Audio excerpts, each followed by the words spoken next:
pasteur a dit. Comme là, sa vision, c'était qu'il n'est pas, on ne doit pas avoir la prière juste le dimanche. Il faut le mercredi, le vendredi, dimanche, un lieu.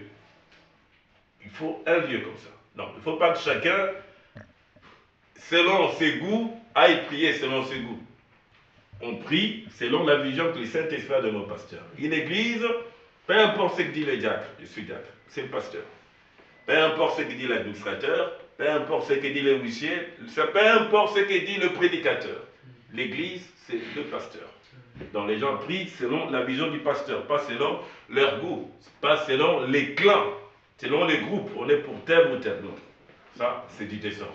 Et Dieu n'est pas un Dieu de désordre. Donc, on se rend compte que les gens ne prient pas. Même s'ils prient, ils prient combien de fois par jour? Est-ce qu'ils prient de tout leur cœur? Donc, il y a ce manque de vie de prière. Et cela, c'est récent dans l'Église. Les gens ne sont pas. Il y a ces désaccords. Il y a un problème à l'Église. Les désaccords montrent qu'il y a un problème. Les gens ne sont pas complètement abandonnés à Dieu. Et je dirais, les gens ne connaissent pas l'ordre de l'Église. Il y a un problème d'ordre. C'est qui un pasteur? Les offices fonctionnent comment par rapport au pasteur? Il y a ces problèmes-là. Dieu va nous aider, par la grâce de Dieu. Il va envoyer des gens pour nous aider à bien le faire. Il y a ces problèmes. Donc, c'est pourquoi il nous faut la généalogie, il faut prier. On va prendre dans Romains 14, 11. Romains 14, 11, en parlant sur le fait de s'agenouiller.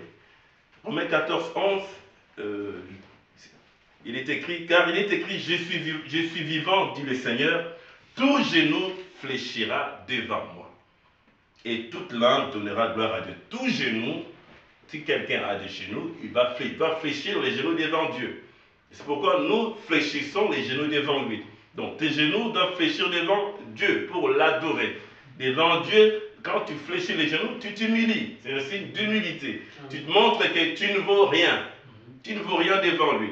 Tout genou fléchi. Peu importe si grand qu'il soit homme, le poste qu'il peut occuper, il peut être pasteur, diacre, il peut être qui? Il peut être président, mais tout genou fléchit devant lui. Tout genou fléchit. Même les anges fléchissent. Tout le monde, jusqu'à l'enfer, tout genou fléchit. Donc, nous devons fléchir nos genoux devant lui. Et dans Philippiens 2,5, en nous humiliant, on peut voir celui qui s'est humilié, c'est le Seigneur Jésus-Christ. Philippiens 2,5, il est écrit, ayez en vous les sentiments qui étaient en Jésus-Christ. C'est les sentiments qu'on doit avoir. On va voir Christ, comment il faisait. C'est quoi les sentiments qu'il avait? Lesquels, existant en forme de Dieu, n'a point regardé comme une proie à arracher d'être égal à Dieu. Il existait en forme de Dieu, mais il ne s'est pas précipité pour dire, bon, comme je suis Dieu, je peux faire tout ce que je peux. Non, il s'humiliait toujours devant Dieu. Il cherchait toujours la volonté du Père. Non pas ma volonté, mais ta volonté. Un signe d'humilité. C'était quelqu'un qui priait beaucoup. C'était un homme de prière, notre Seigneur. Un homme de prière. Il pouvait dire, je suis fils de Dieu, je ne vais pas prier. Mais non, il ne s'est pas regardé comme cela. Mais il allait chercher Dieu par la prière. Philippe, on continue, de 7. Mais c'est de prier lui-même en prenant une forme de serviteur, en devenant semblable aux hommes, ayant paru comme un simple homme. Il s'est humilié lui-même, se rendant obéissant jusqu'à la mort, même jusqu'à la mort de la croix.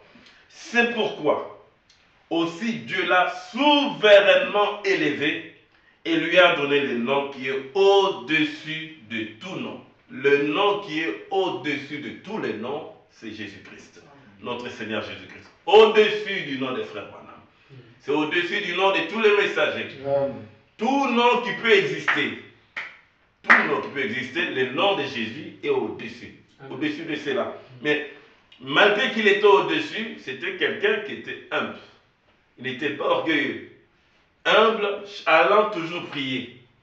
La seule façon pour que Dieu puisse s'élever, c'était qu'il allait dans l'humilité. Il allait dans la prière. C'est pourquoi Dieu l'a élevé, lui a donné un nom qui soit au-dessus de tout. Et si tu veux une élévation également, la seule façon de faire, c'est d'être comme Jésus-Christ. Suivre, avoir ce même sentiment d'humilité devant Dieu. S'humilier, ne pas se croire grand. Ne pas se croire que tu es déjà arrivé. Non. S'humilier devant lui, le chercher dans la prière. dans Philippiens 2,10, afin qu'au nom de Jésus, tout genou fléchisse dans les cieux, sur la terre et sous la terre. Tout genou, mes genoux, vos genoux, les genoux de quiconque doivent fléchir, fléchissent devant le nom de Jésus-Christ. Et que toute langue confesse que Jésus-Christ est Seigneur à la gloire de Dieu le Père. Donc nous devons nous humilier devant Dieu, avoir le même sentiment, aller devant lui dans la prière, à genoux, nous humilier pour réclamer nos choses, à genoux pour demander, nous rendant compte que nous ne sommes rien, que c'est lui qui donne tout. Hein, lui qui donne tout. Donc c'est pourquoi la génologie est très importante. C'est vrai que ce n'est pas un mot qui existe dans le langage français, mais vous le trouverez ça dans le message. La généalogie est très importante. Frère Branham dit dans Croix Cela.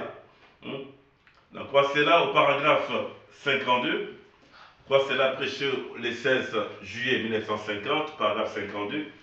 Je préférerais avoir un homme qui ne sait pas distinguer le grain de haricot du grain de café. Donc un homme qui est ignorant. Tu présentes les grains de café et les grains de haricots, il ne sait pas distinguer. Donc, il ne connaît rien sur la botanique. Je préférerais avoir, quand Frère Branham parle, c'est Dieu qui parle. Donc Dieu préfère un homme qui est ignorant.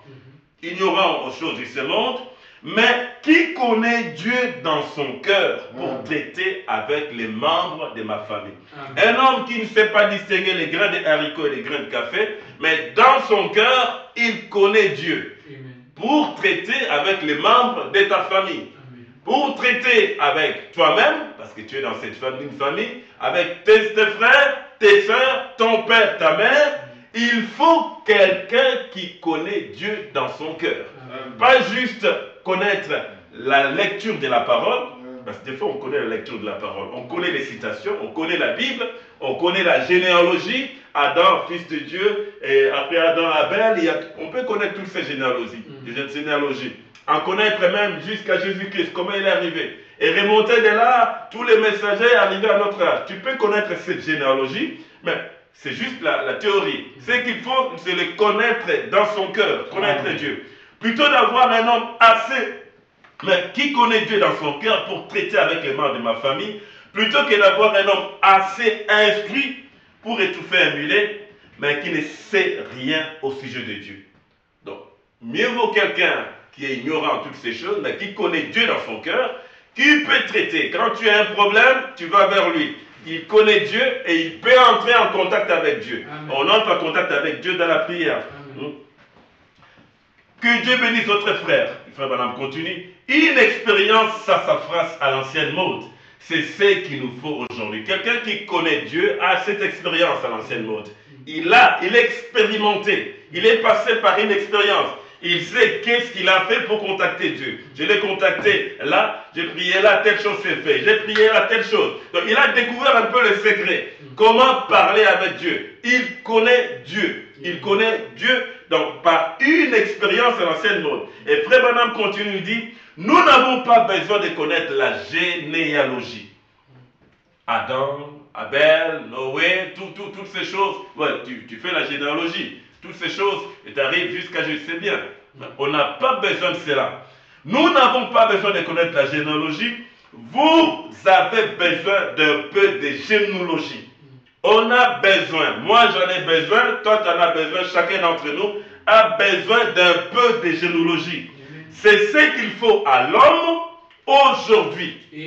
Donc, ce qu'il me faut, ce qu'il te faut, c'est avoir la généalogie, s'agenouiller devant Dieu, s'agenouiller, entrer en contact. Pour le connaître, c'est au travers de la généalogie que tu vas le connaître.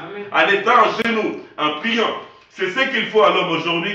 Retourner à Dieu, retourner à la vie de prière. La généalogie, c'est retourner à Dieu. C'est retourner à la vie de la prière. La vie de la prière. Non pas juste simplement s'arrêter, aller chaque fois les dimanches, juste les dimanches, mais non, quand il y a la prière le mercredi, le vendredi, vous êtes là. Vous priez cette vie. Et cela continue jusqu'à la maison. Parce qu'à l'église, c'est juste une formation. Une formation. On se forme. Mais c'est la vie que vous vivez, c'est à la maison, c'est à l'école, c'est partout. C'est là que vous devez continuer avec cette vie de prière. C'est ce qu'il faut à l'homme aujourd'hui. Retourner à Dieu, retourner à la vie de prière ou, parlant ouvertement, priez. Accrochez-vous à Dieu jusqu'à ce que cela s'accomplisse. Donc, quand vous priez, il faut s'accrocher. Vous vous accrochez, accrochez à Dieu, ne lâchez pas. C'est comme Jacob. Il a lutté avec Dieu, à un moment Dieu voulait partir. Donc, vous êtes là devant Dieu, des fois le Seigneur veut partir, mais il faut vous accrocher. Vous vous accrochez, ça sent même s'il semble qu'il ne va pas vous bénir, mais vous vous accrochez, vous continuez à prier. Priez jusqu'à ce que cela s'accomplisse. Cela va s'accomplir parce que Dieu ne ment pas, il tient sa parole. Dieu le fera, alléluia. Donc, on a besoin de ça, on a besoin de la généalogie. La généalogie, on n'a pas besoin juste de connaître la parole en lettres, parce que la lettre, ça tue. Mais ce qu'il nous faut, c'est l'esprit qui vivifie la parole. Amen. Et cela vient au travers d'être à genoux. Amen. Un prédicateur qui ne prie pas, ça ne sert à rien. Il va juste vous transmettre la connaissance. Il va prier, il va prier. Frère Branham dit dans « Je restaurerai », au paragraphe 42. Et ils étaient là, présentant les mêmes offrandes. Là, il montre Balaam et d'un côté et Moïse avec Israël. Balaam avec son peuple, Moïse avec son peuple. Quand on regardait, apparemment c'était la même chose. Ils avaient le même sacrifice, les mêmes choses, le même rite, tout semblait pareil. Mais c'est que les gens ne voyaient pas qu'Israël avait quelque chose de plus. Israël avait la colonne de feu qui faisait l'expiation pour eux. Israël avait le rocher. Israël avait les deux vivants. Mais si on prenait les Écritures, on prend les Écritures, on essaie de voir la similitude, on verra que les deux étaient fondamentalistes. Fondamentalement, selon les Écritures, tout semblait pareil. Mais il y avait un élément surnaturel que les gens ne voyaient pas, que Balaam ne voyait pas. Un élément surnaturel que Israël avait. Israël connaissait Dieu. Dieu était du côté d'Israël avec des prodiges. Donc, continue. Et ils étaient là présentant les mêmes offrandes, le même sacrifice, le même genre de prière au même Dieu. Mais Dieu se réconciliait avec ces groupes qui étaient les descendants d'Abel. Et il a rejeté la lignée des Caïns, alors que tous les deux étaient fondamentalistes. Oh, dites donc, vous dites donc, oh là là, mon pasteur, il est très fondamentaliste.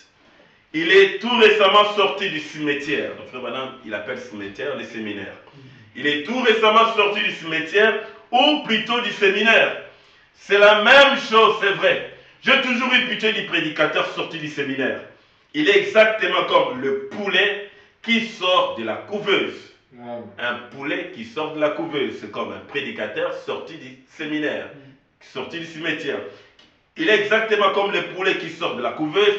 Il piole, mais il n'a pas de maman auprès de qui aller.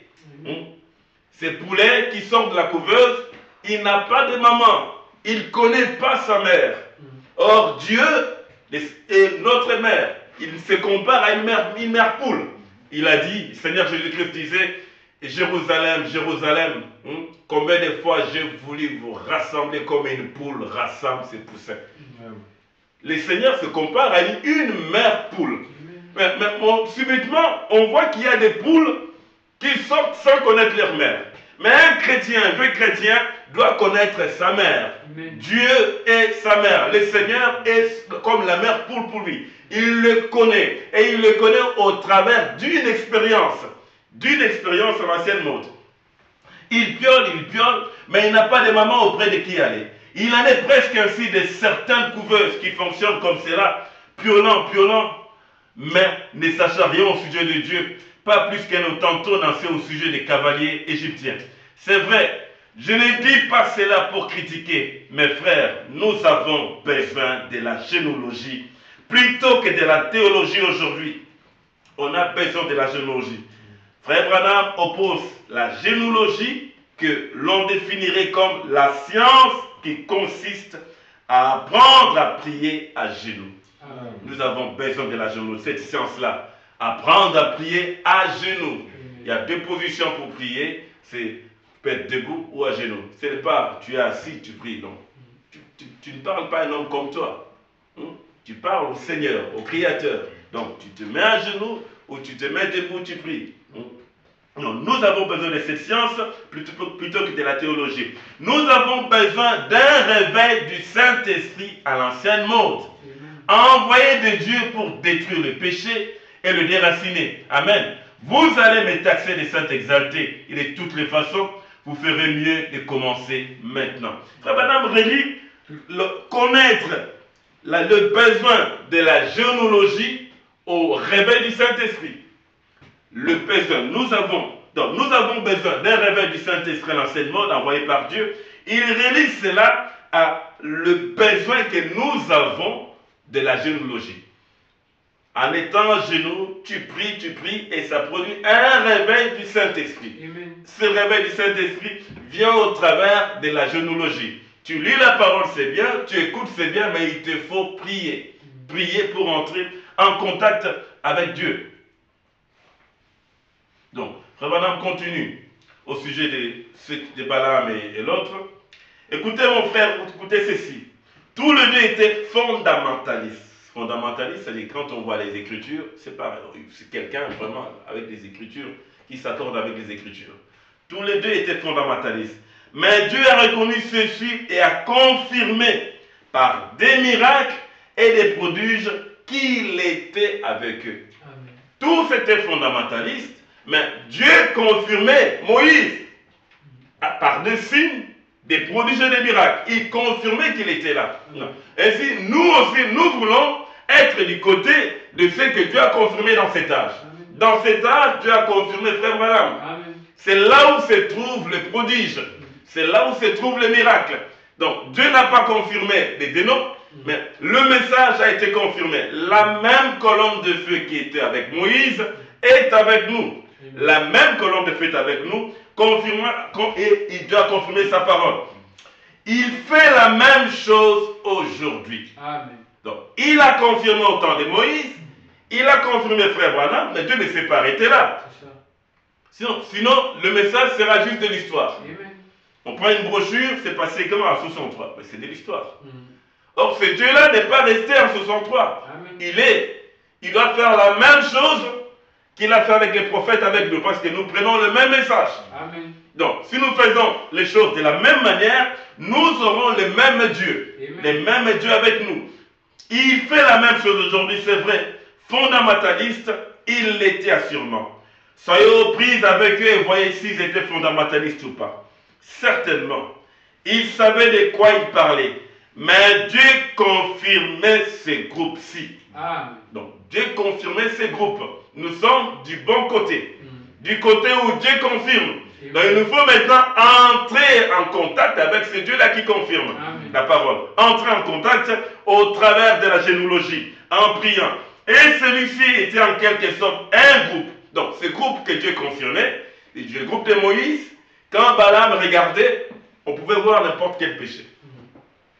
Il pouvait venir, les regards, ah mais là, tel frère a fait telle chose. Oh là, il a fait ça, là il a fait ça, il a fait ça. On pouvait voir des erreurs.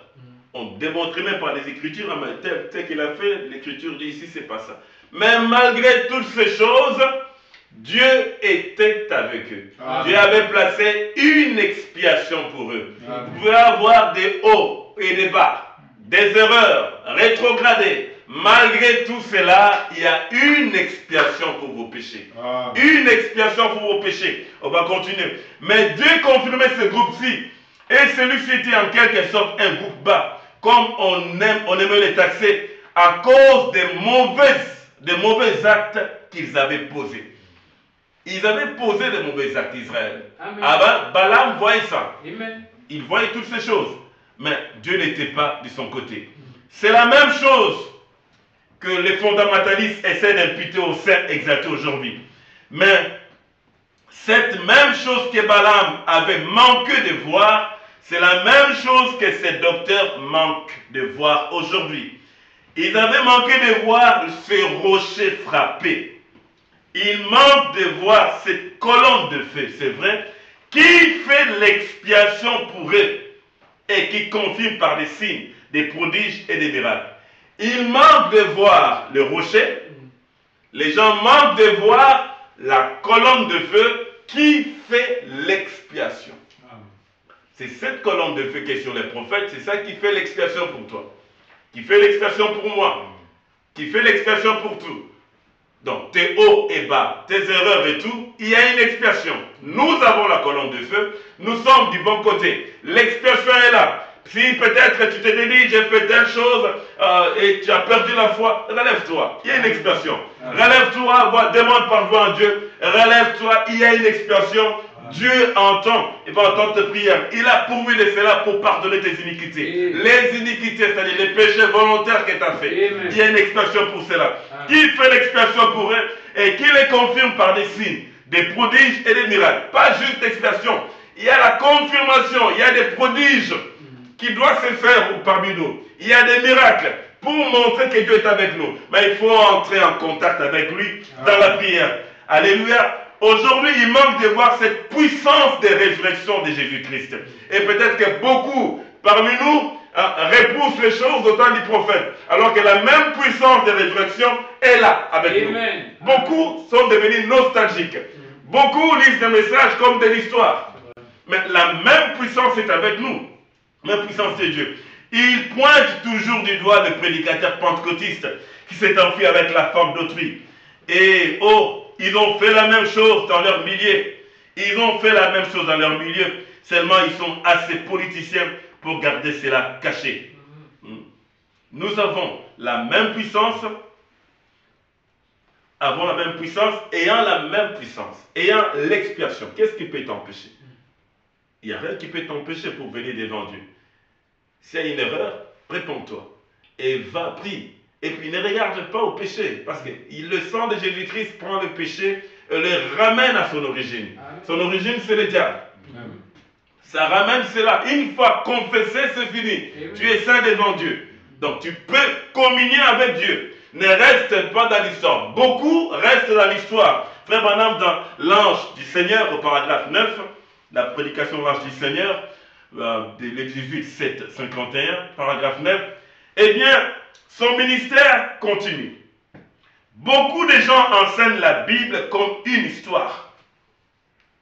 Beaucoup de gens enseignent la Bible comme une histoire. Beaucoup enseignent les messages comme une histoire. Une histoire. Ce n'est pas de l'histoire.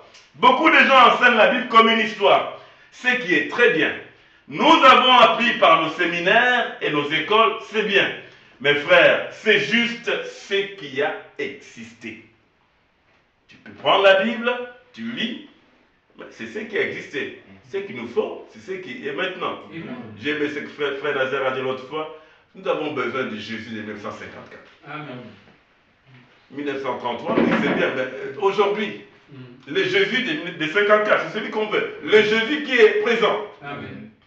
Nous avons appris, mes frères, c'est juste ce qui a existé. Qu'en est-il de ce qui existe maintenant? Qu'en est-il du Dieu qui existe maintenant? Est-ce que tu l'as rencontré? Est-ce que tu le connais? Est-ce que tu parles avec lui et il confirme? Est-ce qu'il est avec toi? Qu'en est-il? Vous ne pouvez pas trouver cela à l'école. Vous ne connaissez pas cela par la généalogie. Vous connaissez cela par la généalogie. Ce qui existe aujourd'hui, le Dieu au temps présent, on le connaît par la généalogie. Ce n'est pas juste lire les citations, lire la brochure, c'est bien, mais il faut se mettre à genoux pour connaître ce Dieu-là qui a parlé au travers des citations. Le connaître au temps présent. Sinon, le message sera juste du passé. Vous allez chaque fois regarder en arrière, alors que Dieu veut travailler avec nous au temps présent. Donc, vous ne connaissez pas cela par la généalogie, vous connaissez cela par la généalogie. En restant à genoux devant Dieu. Amen. On reste à genoux devant Dieu. Il ne faut pas d'instruction. Il n'y a pas besoin d'instruction. Il faut un cœur abandonné. Dieu travaille dans les cœurs. Croyez-vous cela? Amen. Dieu travaille dans les cœurs. Un cœur qui s'abandonne, qui se met là, qui prie, qui cherche Dieu.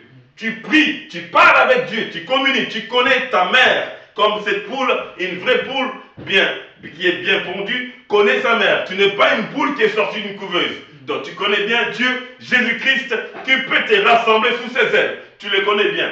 Eh bien, frère Branham continue. Eh bien, si par exemple, si aujourd'hui, si je pouvais venir ici, comme il fait très chaud dans ces salles, ce soir, et que je pouvais vous peindre un tableau ici, sur le mur, de la climatisation. Il fait chaud. Supposons qu'il fait vraiment chaud. Et que moi, comme frère Branham l'a dit, on vient avec un tableau de la climatisation. De la région arctique, ou quelque chose comme cela. Et que cela paraisse très bien. C'est très bien ces tableaux. Il fait chaud, vous amenez ces tableaux de la climatisation, les tableaux de la région arctique, tout cela c'est bien, mais ça ne va rien faire. Ça ne va pas rafraîchir. Frère Branham dit, ou quelque chose comme cela, et que cela paraisse très bien. Si je disais, c'est ce qui a existé, mais cela ne vous rafraîchit pas. Ça ne rafraîchit pas. Ça a existé, on a pris la photo. Là, nous sommes au temps présent. Nous voulons la chose au temps présent. Amen. Nous ne la voulons pas sur une photo. Nous voulons que la colonne de feu sorte de la photo. Amen. Sorte de la photo et agisse, touche à chaque âme, touche à chaque esprit, chaque corps, et résolve les problèmes de chacun. Nous ne voulons pas juste rester dans la lecture. Oui, frère Branham a dit c'est les pensées, il dit je vois la colonne de feu là. Oui, c'est bien, nous croyons cela nous donne la foi, mais maintenant nous voulons ramener Dieu au temps présent. Amen. Le ramener au temps présent, c'est au travers de la généalogie. Au travers de la généalogie. Cela ne vous rafraîchit pas, n'est-ce pas? C'est juste un tableau peint. Par exemple, si vous geliez et que j'ai peigné pour vous, je vous ai peint un tableau d'un feu. Je vous ai peint un tableau d'un feu embrasant et brûlant comme cela, je dirais. Et les gens se tenaient tout autour pour se réchauffer. Et que je disais, regardez là, c'est le feu. Eh bien, vous ne pouvez pas vous réchauffer à un feu peint. Comme actuellement, il y a le froid. Il y a des villes, je crois que j'ai suivi ça, des écoles qui peinent à allumer le chauffage. Supposons que vous prenez un tableau d'un feu, vous allez donner à ces écoles, à ces mairies. Ça ne va pas marcher. Amen. Ils ont besoin d'un chauffage. Hein? Le tableau d'un feu ne va rien faire. Ce que nous voulons, c'est un vrai feu. Amen. Un vrai feu du Saint-Esprit. Eh bien, vous ne pouvez pas vous réchauffer à un feu peint. Cela ne réchauffera pas. C'est quelque chose qui a existé. Vous devez avoir le feu vous-même. Vous devez avoir le feu vous-même. Le feu de tel frère, c'est bien. Il est en feu, c'est bien. Il communique avec Dieu, c'est bien. Mais c'est vous-même individuellement. Chacun individuellement doit avoir un feu. Doit avoir un feu. Vous devez avoir le feu vous-même. C'est que Jésus était jadis, il l'est aujourd'hui. Donc, s'il avait été un feu, une chaleur pour les cœurs, un réconfort, un abri en temps de paix, il est le même aujourd'hui. Si Christ a été un feu, il est ce feu, ce Christ, du Seigneur Jésus. Il est feu, et que dans le passé il était un feu, c'est à vous maintenant d'avoir ce feu-là, d'avoir ce même Christ, et nous le connaissons au travers de la généalogie. Frère Branham, dans l'Anti-Seigneur, au paragraphe 10, eh bien, il n'y a pas longtemps, quelqu'un disait, Frère Branham, prêchez l'évangile. Donc, quelqu'un lui disait, Frère Branham, prêche l'évangile. Frère Branham, donc, en quelque sorte, disait, prêche l'évangile. La guérison, il faut laisser l'évangile, ce n'est pas la guérison divine. Prier là pour les malades, ça, ce n'est pas l'évangile. L'évangile prêche l'évangile. Or, ce n'est pas ça. Dans l'évangile, il y a la démonstration de la puissance du Dieu. Frère Branham continue. Eh bien, il n'y a pas longtemps, quelqu'un disait, Frère Branham, prêchez l'évangile. Un très célèbre évangéliste qui parle à la radio, un ami. Nous étions tous membres de la même église. Alors il disait, Frère Branham, pendant que vous êtes sur la côte ouest ici, prêchez l'évangile. J'ai dit, c'est ce que j'ai fait, docteur. Et il a dit, pas cette guérison divine-là. Il a dit, prêchez la parole. J'ai dit, la parole, c'est ce que je prêche, messieurs. Il a dit, regardez, Frère Branham a-t-il dit, l'évangile est la parole. J'ai dit, ce n'est pas tout, frère. Ce n'est pas tout ce que tu dis. La Bible dit que l'évangile n'est pas venu en nous en parole seulement. mais avec la puissance et démonstration du Saint-Esprit. L'évangile ne vient pas juste en parole. On écoute, parole, parole, parole. Oui, c'est bien. On rentre avec les mêmes problèmes, avec les mêmes difficultés, les mêmes maux de tête, les mêmes maladies. On rentre avec les mêmes trucs, on n'arrive pas à trouver le local pour l'église. Non, il y a quelque chose qui ne tient pas. Les gens ne font pas la chose qu'il faut. Ce n'est pas juste la parole. Il faut la démonstration de la puissance de Dieu. Les gens ne prient pas, ne font pas la généalogie. Les gens ne font pas la généalogie. On veut du résultat, mais on ne veut pas faire ce que Dieu recommande pour avoir ces résultats. L'évangile n'est pas venu en nous en parole seulement, mais avec puissance et démonstration du Saint-Esprit. Vous voyez, prêcher la parole, la lettre tue. C'est Frère Branham qui dit là. Mais l'Esprit vivifie. Vous voyez, ça doit être, Jésus a dit, allez par tout le monde et prêcher la bonne nouvelle et à toute la création. À toute création. En termes bibliques, cela veut dire aller par tout le monde et démontrer la puissance de la parole par le Saint-Esprit. Aller prêcher l'évangile, c'est démontrer la puissance de la parole. Une démonstration. Donc, vous faites une démonstration d'évangile. Et nous avons besoin d'une démonstration. Sion Tabernacle a besoin de la démonstration de Dieu maintenant. On a besoin. On ne va pas être là chaque fois. On n'est pas d'accord, on est d'accord. Il y a un groupe ici, un groupe là-bas. Non, non. On doit être d'un commun accord. Prier à genoux pour que Dieu entre en action. Y a-t-il quelque chose de trop difficile pour Dieu? Il n'y a rien de trop difficile pour lui. Mais pourquoi il n'y a pas rien? C'est que les gens ne sont pas poussés à bout. Les gens ne sont pas à genoux. Ou les gens prient selon leurs idées.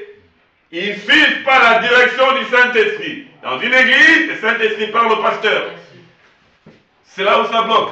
Donc c'est pourquoi on doit tous revenir, sortir du désordre qu'il y a. Revenir, suivre la direction du Saint-Esprit, prier selon cela, et c'est là que quelque chose va se faire. Frère Branham, il continue, il dit, aujourd'hui nous disons, quel miracle! Nous allons à l'église, nous payons nos dîmes, nous traitons bien nos voisins. C'est merveilleux. Mais ce n'est pas ce dont Jésus parlait. Jésus a dit, voici les miracles qui accompagneront ceux qui auront cru. À mon nom, ils chasseront les démons, ils paieront des nouvelles langues.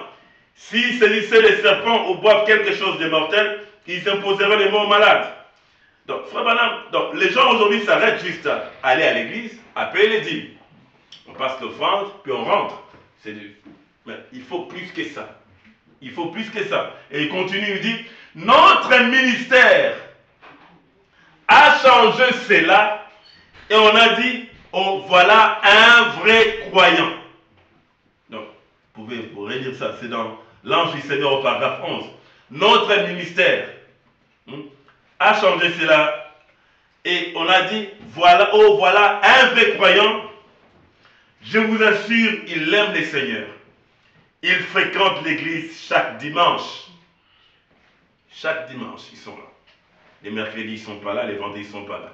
Il fréquente l'église chaque dimanche. Il paye ses dîmes à l'église. Il traite bien ses voisins. Ça, ce sont juste des actes moraux. Merci. Aller juste à l'église chaque dimanche, payer ses dîmes, être quelqu'un qui traite bien ses voisins, c'est juste des actes moraux. Il faut plus que ça. C'est juste la morale. Quelqu'un qui a la morale, il fait ça. Donc, c'est quelqu'un, peut-être un frère, il peut avoir le Saint-Esprit, il n'en a pas. Parce que tout celui qui n'a pas le Saint-Esprit, qui a la morale, peut faire la même chose. C'est des actes moraux. Mais dans l'église, nous n'allons pas pour des actes moraux. Nous allons pour rencontrer Dieu. Il faut quelque chose de plus. Frère Branham continue, dit, le Saint-Esprit dans l'homme, donc le Saint-Esprit dans mon frère Manassé, dans ma soeur, dans mon frère, dans ma soeur, le Saint-Esprit dans l'homme démontre la puissance du surnaturel. Quand tu as le Saint-Esprit, il faut qu'il y ait la démonstration de la puissance du surnaturel. Donc frère Branham le dit, je reprends encore. Le Saint-Esprit dans l'homme démontre la puissance du surnaturel, ce qui fait de lui un croyant. C'est Dieu confirmant qu'il est incroyant. Le Saint-Esprit dans l'homme démontre la puissance du surnaturel. C'est ce qui fait de toi un croyant. Donc Dieu est en train, doit confirmer que tu es un croyant. Par cette démonstration, il doit confirmer le Saint-Esprit en toi. Jésus a dit, voici, Voici les miracles qui accompagneront ceux qui auront cru. Frère Branham continue dans toujours l'ange du Seigneur au paragraphe 12. Très bien maintenant. Le surnaturel, c'est ce qui aveugle les gens. Cela a aveuglé dans tous les âges. Mais n'est-ce pas merveilleux de penser que là où le surnaturel est démontré, là où sont les aigles, ou là où plutôt, là où le surnaturel est démontré, là où sont les aigles, là où est le corps plutôt, là s'assembleront les aigles. Donc, là où le surnaturel est démontré, Frère Branham relie ça à où sera le corps, là s'assembleront les aigles. Amen. Donc, s'il y a des aigles, quelque part, le surnaturel doit être démontré. Amen. Parce qu'il est dit, là où le surnaturel est démontré, là où les aigles, là où est le corps plutôt, là s'assembleront les aigles. Ça a été ainsi au cours des âges. Amen. Au cours des âges, c'était ainsi. Là où il y a des aigles, nous disons être des aigles. Donc si on est des aigles, il faut que les surnaturels soient démontrés. Il faut qu'on voit des gens qui connaissent Dieu, qui prient, qui s'accrochent jusqu'à ce que quelque chose se passe. Ça a été ainsi au cours des âges. Les hommes somnolent dans la vie. Ils entendent leurs enseignements et leur philosophie et autres, et enseignent des théologies. Mais cela ne satisfait pas le cœur humain. Et quand le surnaturel apparaît, comme cela fit à l'époque notre Seigneur, bon, je vais laisser celui-là, je vais laisser ça. Frère Branham parle une fois, donc nous devons vraiment entrer, chercher Dieu dans la prière. Il parle qu'ils allaient en groupe se baigner quelque part, et quand ils arrivaient là, c'est lui qui sautait le premier, chaque fois. Et quand c'est lui qui sautait comme un éclaireur. Si l'eau était froide, il levait un doigt. Si l'eau était chaude, il levait les deux doigts. Et quand c'était chaud, il levait les deux doigts, faisant signe aux autres que vous pouvez venir vous baigner dans la piscine. Et dans le naturel, Frère Branham l'a fait. Dans le spirituel aussi, il l'a fait pour nous. Il nous a montré qu'on peut venir se baigner dans la puissance de Dieu. On ne doit pas rester juste à l'extérieur de la piscine. C'est le temps pour nous de venir sauter dans l'eau de la parole, nous baigner, pour que Dieu, la puissance de Dieu soit démontrée. Dans la prédication, la résurrection de Lazare, du 22 novembre 1953, au paragraphe 58. Lorsque j'étais jeune, nous allons souvent nager. Et généralement, j'avais moins d'habits que tous les autres. Je n'avais qu'une salopette avec une ficelle et un clou servant des boutons. Avez-vous déjà porté ça, vous, tous les jeunes gens de la campagne? Nous nous mettions tous à courir et vous savez, c'est à peine qu'on savait qui serait le dernier à entrer dans l'eau. J'étais toujours le premier parce que je n'avais pas à me déchausser. Je n'avais pas de chaussures à enlever. Tout ce que j'avais à faire, c'était tirer un clou, les habits s'envolaient en l'air et j'étais dans l'eau. Alors, il regardait pour voir comment était l'eau. Si l'eau était froide, je levais un doigt. C'est que c'était froid. Si je levais les deux doigts, c'est que c'était bon. Entrez-y. Les habits s'éparpillaient alors partout. Tout le monde se jetait dans l'eau. Et frère, je vous le dis donc à vous qui n'avez jamais été dans une piscine. J'ai mes deux doigts levés. C'est vrai, plongez-y, vous verrez. Vous verrez que c'est merveilleux. Les gens se baignent dans l'Esprit de Dieu. Le Saint-Esprit, la puissance qui sanctifie, purifie et guérit. C'est le temps pour toi et moi de nous baigner. Quelqu'un a levé les deux doigts pour nous dire que c'est merveilleux. L'eau est chaude, il y a de la chaleur du Saint-Esprit. On peut venir nager dans cette puissance. Nous avons besoin de cette généalogie. Donc, pour nager là-dedans, c'est au travers de la vie à genoux. On a écouté la parole, c'est bien, mais on veut le connaître dans la puissance de la résurrection. On ne veut pas s'arrêter à la lettre simplement. On veut l'esprit qui vivifie. On doit se baigner là-dedans. C'est ce qu'a fait Jean-Baptiste. Jean-Baptiste, il est né, son père, il n'a pas suivi la voie de son père. Il n'est pas allé faire la théologie. Dès son enfance, il est allé chercher Dieu à genoux. À genoux, dans la prière. C'est là qu'il a cherché Dieu à genoux. Et qu'est-ce que ça produit? Ça produit un réveil. Il a secoué son temps par la prédication. C'est ce que fait un ministre aussi. Un ministre doit faire. Chercher Dieu dans la prière pour amener un réveil, secouer les gens au travers de la prédication. Sinon, ça sera juste de la lettre.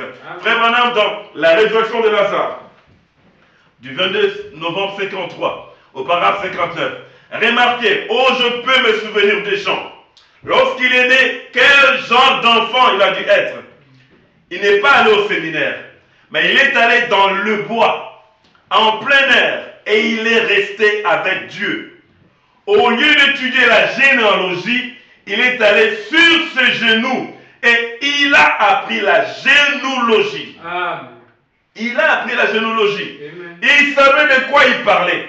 Il est sorti du désert, frère, avec un smoking, avec le corps tourné vers l'arrière, mangeant du poulet grillé 3 fois par jour. Non, non. Ce jeune homme est apparu revêtu d'une large peau de brebis comme cela, mais il prêchait la repentance. Alléluia. Il a prêché un message qui a secoué toutes les contrées tout autour du Jourdain. Il a prêché un message qui a secoué. C'est parce qu'il connaissait Dieu dans la généalogie. Il les connaissait dans la généalogie. Donc nous devons nous aussi aller chercher Dieu. Chercher Dieu, le rencontrer pour que quelque chose se passe. Frère Branham parle de Martin. Saint-Martin. Saint-Martin est aussi quelqu'un qui priait. Un homme qui priait. Il parle de cela dans la prédication. L'âge de l'église d'Éphèse, on va lire ce qu'il a fait Saint-Martin. Il a pu ressusciter quelqu'un qui était pendu. Pendu, mort. Mais il est venu, il s'est agenouillé, il s'est mis sur la personne, il a prié pendant 1 heure.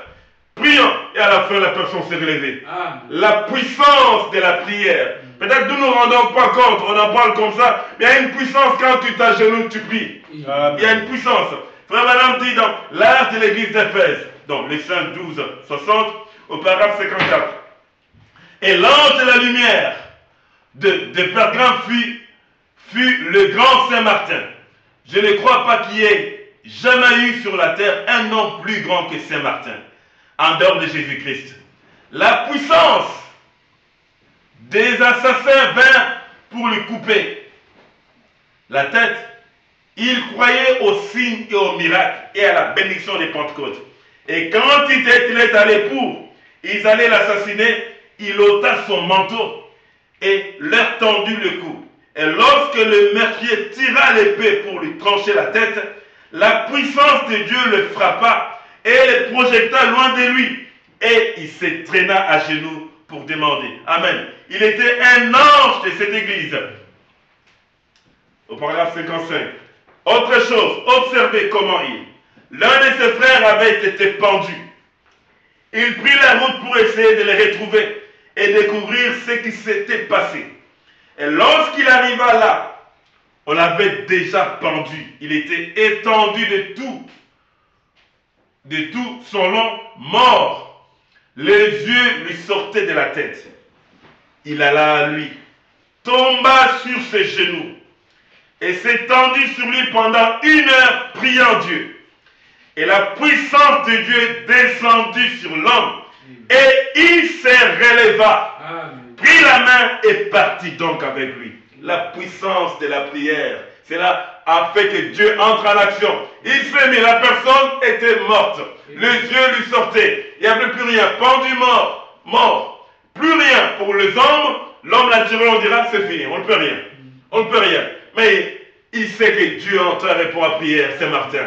Il s'est approché, il s'est agenouillé. Il est resté là, priant jusqu'à ce que quelque chose se passe. Et ça a pris 1 heure. 1 heure de prière. Et la puissance de Dieu est descendue. Et ça fait que Dieu est entré en action. L'homme s'est relevé. Une résurrection. Des fois, les choses n'arrivent pas parce qu'on ne prie pas assez. Nous prions 5 minutes, 10 minutes, et puis on laisse. Mais restez là à prier. Tu veux quelque chose, reste là. On veut que Dieu puisse bénir Sion. Mettons-nous de tout notre cœur en train de prier. Prions de tout notre cœur. Restez là. Et Dieu va faire la chose. Il va faire. Ce n'est pas nos petites prières de 5 minutes, de 10 minutes. Mais restez là, vraiment demander à Dieu. Et Dieu va entrer en action. Quand on parle de George Washington, il est resté toute la nuit sous la neige en train de prier. Toute la nuit. Priant. Et quelque chose s'est fait. Dieu lui a accordé la victoire. Amen. Prier, tu peux prendre toute ta nuit en train de prier. Je sais que toutes ces choses, il y a trop de blocages. On sera avec une salle, on serait à l'église, peut-être d'autres personnes seraient là jour et nuit, cherchant Dieu, et les choses se passeraient. Mais Dieu n'est pas limité. Cela peut se faire dans une maison. Cela peut se faire toi-même. Quand tu veux prier, entre dans ta chambre, ferme la porte et prie dans le secret. Et Dieu qui est dans les secrets, il voit, il répondra. Dieu peut le faire. S'il l'a fait avec Martin, il peut le faire avec nous. Nous avons un Dieu surnaturel. Et nous voulons le voir. Nous voulons le voir en action. Et bien souvent, nous ne réalisons pas la puissance qu'il y a quand on se met à genoux en train de prier. À genoux, priant pour que Dieu entre en action. Frère Branham, mon ange marchera devant toi. Prêché le 13 février 1953, au paragraphe 7. Maintenant, tout au long de ce voyage, il a promis de pourvoir à tout ce dont nous avons besoin. Il, Dieu, le Seigneur, il a promis de pourvoir à tout ce dont tu as besoin. Amen. Tu as un besoin, lui il a promis. Amen. Et il tient sa parole. Amen. Peu importe les besoins, si juste tu as le besoin que tu as, hein, le besoin là que tu as, le besoin qu'on a d'avoir une salle, le besoin d'avoir un lieu consacré, le besoin d'avoir les prières les mercredis, les vendredis, les dimanches, ces besoins où les jeunes peuvent venir samedi, répéter et tout. Tous ces besoins-là, il a promis de pourvoir. Il a promis, mais c'est maintenant à nous de faire les pas, d'aller réclamer ce qu'il a promis, de réclamer. Il a promis de pourvoir à tout ce dont nous avons besoin. Tout ce que vous demanderez au Père à mon nom, je le ferai. Tout ce que, Marc 11, 4, tout ce que vous désirez, Madame l'a dit. Tout ce que vous désirez. Amen. Le désir, c'est la soif. Amen. Un désir, c'est la soif. Donc, cette soif-là, on veut quelque chose. On veut que Dieu entre. Tout ce que vous désirez, c'est indéfini. Amen. Tout un pronom indéfini. Il n'y a pas de limite. Amen. Dieu te donne une promesse où il n'y a pas de limite. Tout. Amen. Tout ce que tu veux. Tout ce que vous désirez. Sa soif qu'on a de voir Dieu à l'église. Tout cela. Tout ce que vous désirez. Quand vous priez, croyez que vous l'avez reçu. Ce n'est pas quand vous priez, posez-vous des questions, cela va s'accomplir ou pas, ou j'ai prié mais je ne vois pas. Non, quand vous priez, croyez. Tu n'as pas à réfléchir, ce n'est pas toi qui l'accomplira. Toi, tout c'est ta part, tu pries et tu crois. La foi d'un enfant, quand tu promets un enfant, je prends mon fils Jacques, si tu lui promets qu'il aura une sucette ou un goûter, il va croire, il ne va pas réfléchir. Il ne va pas se demander, tu m'as promis, j'ai rien, non. Il attend, il sait que je vais lui donner. Mais si moi je peux le faire, si un Père selon la nature peut le faire, à combien plus forte raison, notre Père Céleste, quand il promet, il tient sa parole. Tout ce que vous désirez, quand vous priez, croyez que vous l'avez reçu. Et vous le verrez s'accomplir. Dans toutes les prières que vous avez faites, vous allez les voir s'accomplir. Si vous croyez, hein, cela tient aussi longtemps que votre foi est là. Même la guérison divine tient aussi longtemps que vous avez foi. Aussi longtemps que vous avez foi, la guérison tient. Si vous doutez, elle part. Alors revenez à la foi.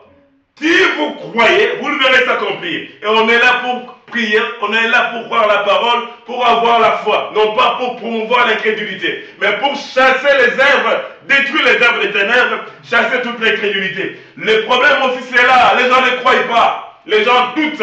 Les gens renvoient ça au futur. Ou renvoient ça après Branham. Alors que Dieu est au temps présent. Il veut la démonstration. Il veut manifester sa puissance.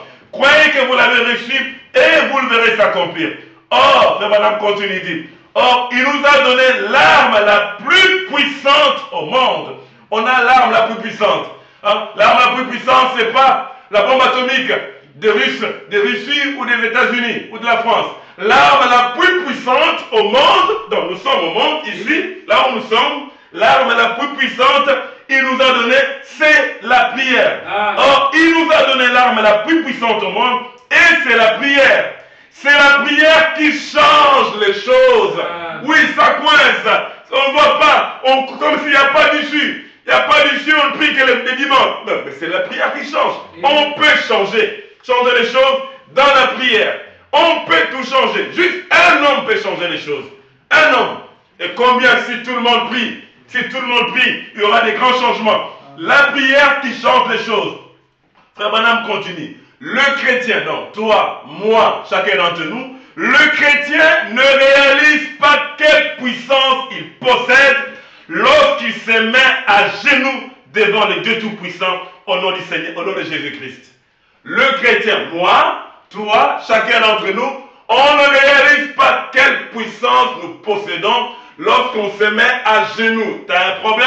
Mets-toi juste à genoux. Il y a une puissance qui se dégage quand tu te mets à genoux. La génologie, c'est la puissance de Dieu. Ça dégage la puissance de Dieu. Nous ne réalisons pas ça. Le chrétien ne réalise pas quelle puissance il possède lorsqu'il se met à genoux devant le Dieu Tout-Puissant au nom de Jésus-Christ.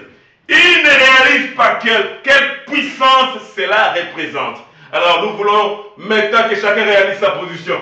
Réalise qu'est-ce qu'il a comme arme, qu'est-ce qu'il a comme puissance.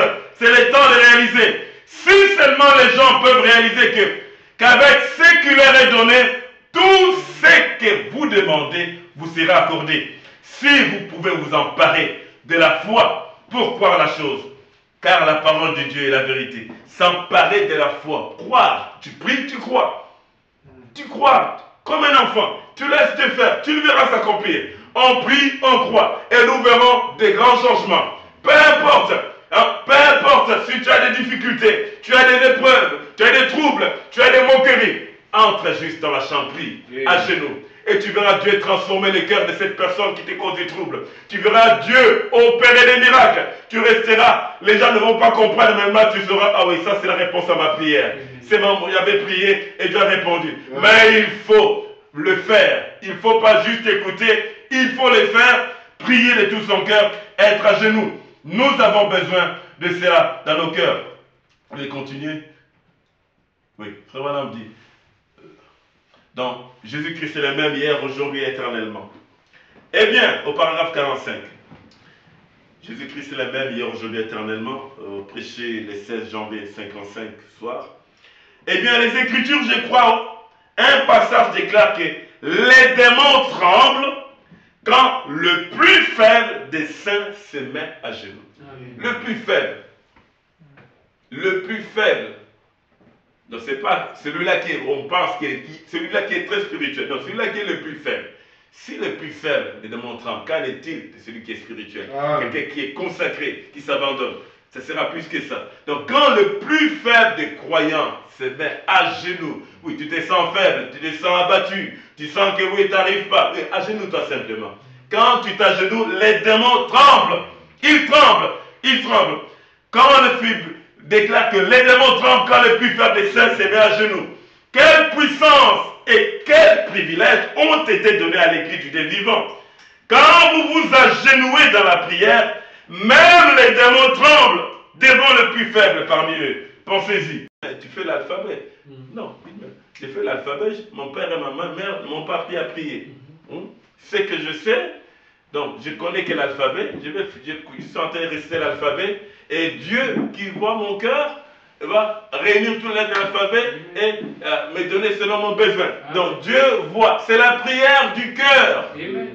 Ce n'est pas la prière où on essaie de pâter les gens. Bien souvent les gens font ça. Devant tout le monde, on dit des grosses écritures et tout, on essaie de pâter. Non, c'est dans le cœur, ce qui sort de ton cœur. C'est là où Dieu répond. Si dans ta bouche tu dis autre chose et dans le cœur il y a autre chose, ça ne va pas. Il faut que là dans les subconscients, ça soit pareil avec ce qui sort. Et que ça soit réellement selon la parole. C'est là que Dieu fait quelque chose. Il y avait un petit garçon, une fois, dans les sud qui disait qu'il s'était à genoux au milieu d'une rangée qu'il venait de labourer. Et un ecclésiastique qui passait par là a entendu ce petit garçon réciter l'alphabet. A, B, C, D. Et ainsi de suite. Et comme il était à genoux, l'ecclésiastique était ainsi fort intrigué. Donc, il a entendu ce petit garçon réciter l'alphabet et dire ensuite Amen. Et quand il s'est relevé, eh bien l'ecclésiastique lui a parlé. Il a dit, fiston, je suis un serviteur du Seigneur. Je t'ai entendu prier, mais tu ne faisais que réciter l'alphabet. Et je ne comprends pas pourquoi. Je ne comprends pas pourquoi tu faisais que réciter l'alphabet. Il a dit, monsieur, je ne sais pas prier. Il a dit, je n'ai jamais prié, mais j'avais une mère et un père qui priaient. et ils sont déjà allés au ciel. Et il a dit, maman, elle est morte quand j'étais un tout petit garçon. Mais je me rappelle que je l'entendais. Quand elle avait des problèmes, elle allait auprès de Dieu et elle priait. Quand elle avait le problème, dans les parents, suivez l'exemple de votre parent. Le pasteur, c'est un homme de prière. Il priait, un homme de prière. Donc, là, nous faisons que suivre ses pas. C'est un homme qui priait. Donc, essayez de suivre ses pas et vous verrez, Dieu va faire quelque chose. Mais je me rappelle, je l'entendais quand elle avait des problèmes, elle allait auprès de Dieu, du Seigneur, et elle priait. Et j'étais tellement jeune quand elle est morte, qu'elle n'a pas pu m'apprendre à prier. Et j'ai été confié à une personne méchante qui me bat et me maltraite. Et je me disais que peut-être, après avoir appris mon alphabet, si je pouvais prendre tous les mots, que je récitais toutes les lettres, qu'il serait peut-être capable, lui, de les assembler pour comprendre ce que je voulais dire. Qu'il serait capable de les assembler. Oui, ne t'inquiète pas, tu ne vas pas prier comme les hypocrites devant les gens en disant des bonnes paroles, non. Dieu sait qu'est-ce qu'il y a dans nos cœurs. Il connaît tes besoins, mais il veut te l'entendre dire. Il peut rassembler tous les mots, même si tu dis les à la place de là, lui il ne s'inquiète pas de tout ça. Même si tu prononces l'alphabet, il peut rassembler cela et faire quelque chose. Voilà, Frère Branham continue, il dit, voilà une prière remplie de sincérité. C'est une prière sincère. Sincère. Une prière remplie de sincérité. Bien sûr qu'il serait capable de les assembler. Ce qui compte, ce n'est pas notre manière de prier avec nos lèvres. Ce n'est pas ta manière de prier avec tes lèvres. C'est le motif que nous avons dans notre cœur que Dieu entend. Le motif que nous avons. Hein? Et là, nous avons plusieurs motifs. Nous voulons que son œuvre aille de l'avant. Nous voulons qu'il y ait une salle. Nous voulons avoir une salle, l'évangile doit prêcher. Hein? L'évangile prêché, avoir une salle, que Dieu ouvre les portes. Nous ne voulons pas juste aller à l'église le dimanche, être des gens comme les gens qui ont la morale. Mais le motif que nous avons est correct. Et Dieu va écouter ce motif. Il va écouter. C'est le motif que nous avons dans notre cœur que Dieu entend. Parfois, il n'entend pas nos lèvres. Il n'entend pas nos lèvres. Il entend notre intention. C'est que le motif que nous avons dans notre cœur. Il entend notre intention. C'est là où ça se trouve. C'est ça. Priez, priez, priez, priez pour que Dieu fasse quelque chose. Ne pas se lasser. Dans l'écriture que nous avons vue dans Marc 10, pour terminer, nous avons vu ce jeune homme riche. Les jeunes hommes riches, quand on lit Marc 10, 17, c'est quelqu'un qui était à l'enfer. Mais quelqu'un qui était à l'enfer, qui s'est approché de Christ. Il est venu en courant. En courant, il ne marchait pas. Courant, et il s'est jeté à genoux. Hein? Venant, et il s'est jeté à genoux, s'est mis à genoux devant Christ. Du temps du Seigneur Jésus-Christ, les prières, c'est que la personne venait et il parlait comme ça à Christ. C'était une prière. Hein? Il parlait. Il parle et qu'est-ce que tu veux? Je veux telle chose et Dieu lui répond. Il pouvait crier comme Bartimée et Dieu lui répond. Donc, cet homme est venu à genoux, s'est jeté à genoux. Malgré que Dieu savait qu'il allait en enfer, il a fait sa demande. On dit, comme Jésus se mettait à genoux, en chemin, un homme a couru et se jeta à genoux devant lui. Bon maître, demanda-t-il, que dois-je faire pour hériter la vie éternelle? Il a fait une demande. Dieu savait que cet homme, à la fin, il va rejeter. Mais malgré cela, comme il était à genoux devant lui, à genoux demandant la prière, le Seigneur lui a dit qu'est-ce qu'il fallait faire.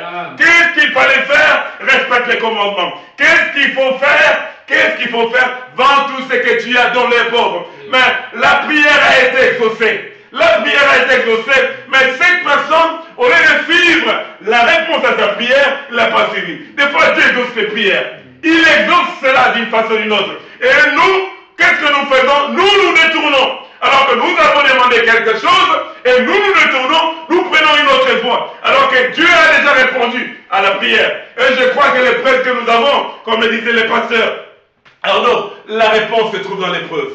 La réponse se trouve dans l'épreuve. Dieu entend. Je crois que Dieu a déjà répondu à nos prières. Que nous devons juste revenir dans la généalogie. Nous jeter à genoux devant lui et nous verrons cela s'accomplir.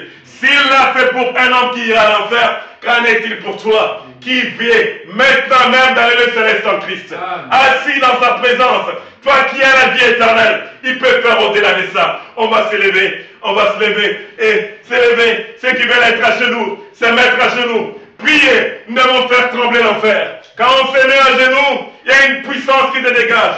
Tous les démons tremblent. On va prier pour l'Église. On va prier que Dieu fasse quelque chose. On veut un Dieu au temps présent, pas un Dieu au temps passé. Nous allons prier, prions tous.